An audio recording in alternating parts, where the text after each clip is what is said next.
एक औरत डिप्रेशन के इलाज के लिए हॉस्पिटल जाती है, लेकिन जब वो वापस आती है तो अपनी याददाश्त खो चुकी होती है।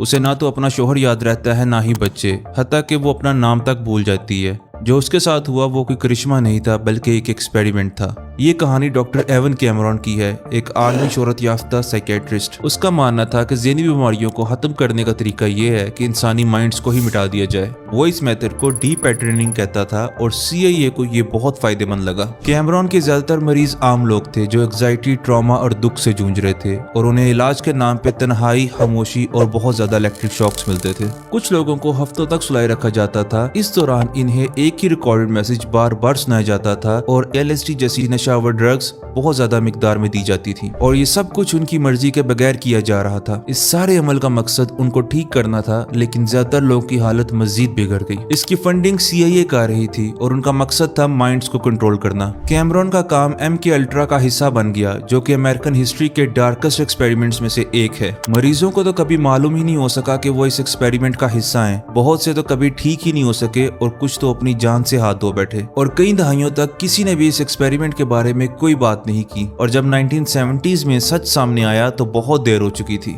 ना किसी को इंसाफ मिला, ना कोई अरेस्ट हुआ, बस कागजी कार्रवाइयां हुई और बहुत सारे माइंड्स हमेशा के लिए मिटा दिए गए। तो जब अगली दफा कोई कहे कि साइंस हर मसले का हल है, तो याद रखना, साइंस शायद सब कुछ ठीक तो कर सकती है, लेकिन अगर निगरानी ना हो तो सब कुछ मिटा भी सकती है।